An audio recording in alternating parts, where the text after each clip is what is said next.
Peace be with you. Friends, for this 14th Sunday of Ordinary Time, I want to do something I don't do that often, and that's to talk about the second reading. It's from Paul's second letter to the Corinthians, and it's so magnificent, and it's so spiritually rich that I just can't overlook it. It's toward the end of the letter, and Paul, in this kind of oblique, strange way, he speaks of himself, but in the third person, about being lifted up. Whether he's in his body or not, he doesn't know. Whatever that means, lifted up to the third heaven. In other words, he's been given some extraordinary mystical experience, some mystical elevation. And you find similar things, in Thomas Aquinas and Teresa of Avila, John of the Cross, and many of the other mystics. So not altogether surprising that someone like St. Paul would have had this sort of extraordinary union with God. But that's not the focus of the reading.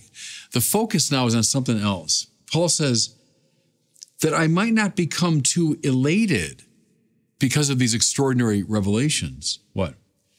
A thorn in the flesh was given to me, an angel of Satan, to beat me, to keep me from becoming too elated. So he's at the height. He's up to the third heaven in this mystical union with God, but as a balance, as a kind of spiritual counterweight, he's given this thorn in the flesh. Now, what was it? Clearly not some passing problem, like a difficulty of the day. No. Think of a thorn that's just stuck in your flesh and it's just bugging you. Think of a stone in your shoe that's just bothering you all the time. What was it? Well, people speculate. There are little hints in Paul's letters of difficulty in speech. He says at one point, well, people always say his letters are so impressive, which of course, indeed they are. But in person, he's so unimpressive. What did that mean? We don't know. Did it mean that he didn't speak very well? Maybe like Moses, he was stammering or halting in his speech. Was it a physical problem of some kind? I mean, maybe. Imagine, back in the day, ancient times, before we had the doctors and hospitals, a lot of people would have had kind of chronic medical issues. Was it a psychological suffering of some kind? Was it the persecution he faced regularly? I don't know. Whatever it was, as I say, it wasn't trivial. Now, how do we know? Listen, 3 times I begged the Lord that it might leave me. To say 3 times in the biblical context doesn't mean just 3 times, 1, 2, 3. It means again and again and again. He begged the Lord. Now, I know this is true based on my life experience. Every single person listening to me right now has something like this. I say it without hesitation. I don't mean the passing troubles of the day. I mean some suffering in you, physical, psychological, spiritual, I don't know what it is, but some suffering in you that's chronic, that is deeply troubling, annoying, disturbing, and that you have spent your whole life asking God to take away from you. That's the thorn in the flesh. That's what Paul is feeling, and he's begging God to take it away. I made reference before to this, that I love history and biography. It's my favorite books to read. And it's become almost a little game that I play when I'm reading the biography of a great person, is find the thorn in the flesh. So you're following the story of someone, their childhood and their education, and this and that happened to them. Okay, but trust me, you're going to find the thorn in the flesh. There's going to be some suffering, some pain. Listen now, probably around which that person's life effectively revolves.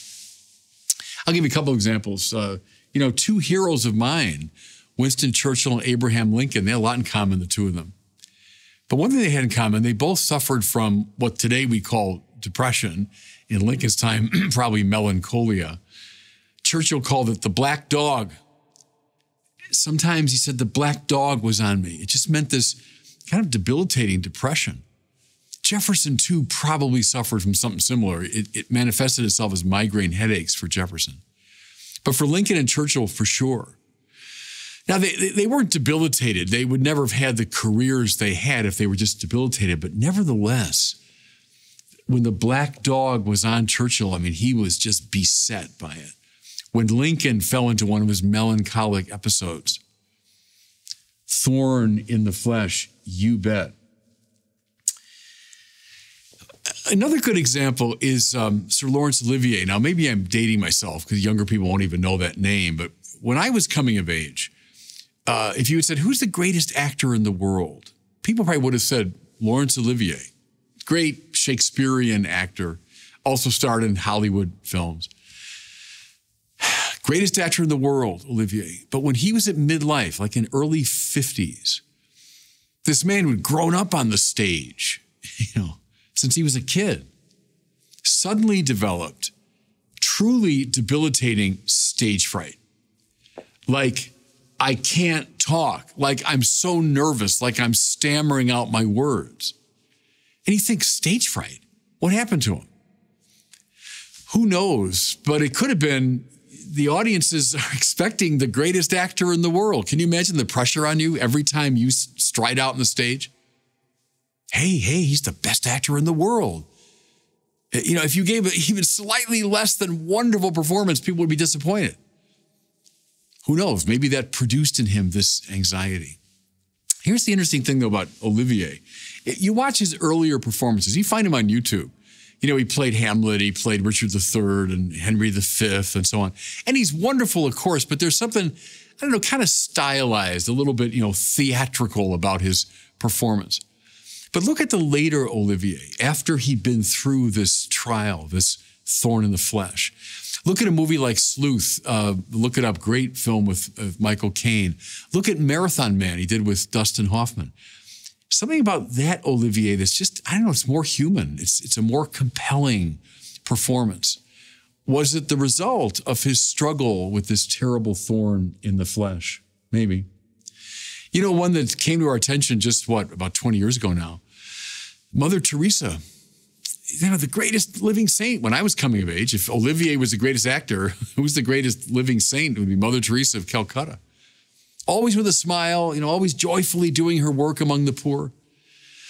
Now we know for about 50 years, most of her life, she had a terrible thorn in the flesh. And it had to do with a sense of the absence of God. What do you mean the absence of God? You're a saint. Yeah. But she said she felt God's absence. They say when she's praying in front of the Blessed Sacrament, at times she would say to her sisters, well, where is Jesus?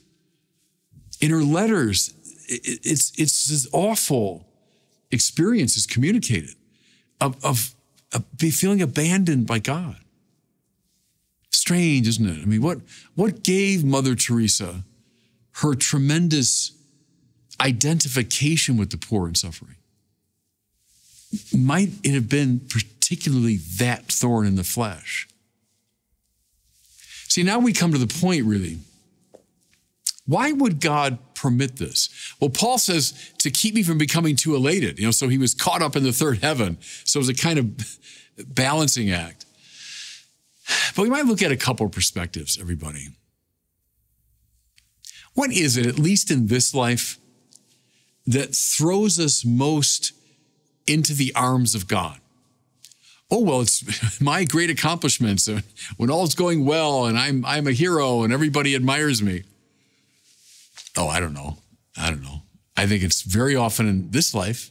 In heaven, it'll be otherwise, but in this life, it's very often my suffering, my fear, my anguish, my anxiety, my pain, things that I can't control.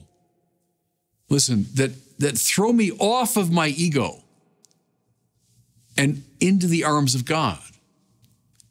See, what causes reliance upon God? Is it the humility born of this kind of suffering? Yeah, I think very often that's the case. I've been referring to some famous people here, but talk to anyone you know, chances are they will start speaking about the thorn in their flesh and how it led them to God and how they never would have come to God were it not that thorn in the flesh. You know the story, Fulton Sheen tells it about Claire Booth Luce, who was a congresswoman, and she's married to Henry Luce, the great publisher of Time and Life magazine. She was a kind of woman about town, this very accomplished, famous, beautiful woman.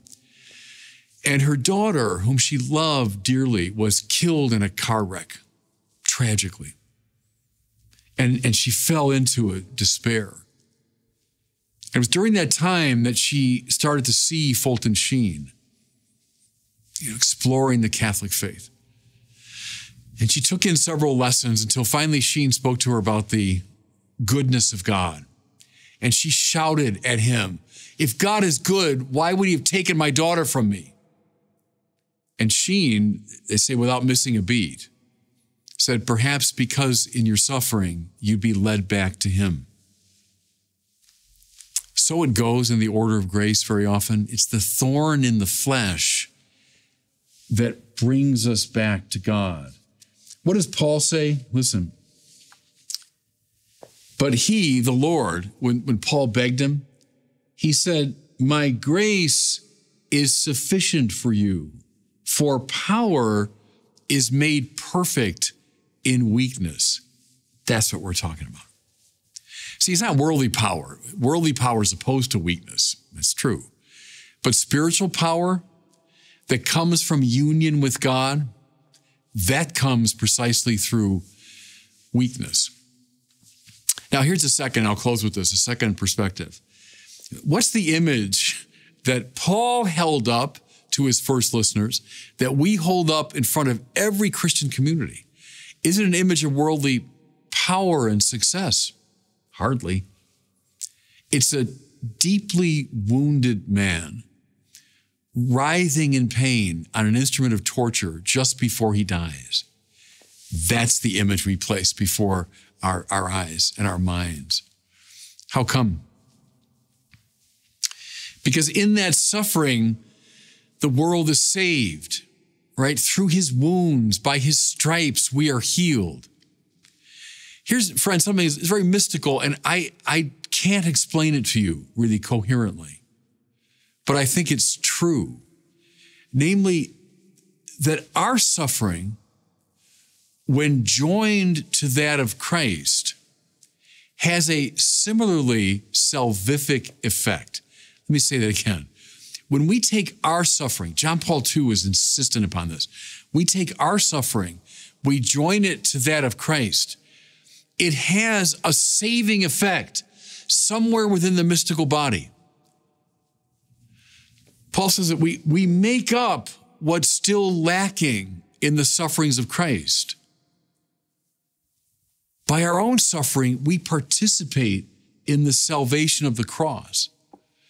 That's why, even as we beg, "Oh Lord, take this thorn away from me," he says, no, my grace is sufficient, because in that weakness, you're thrown back into my arms. In that very weakness, you are participating in the saving cross of Jesus. And God bless you.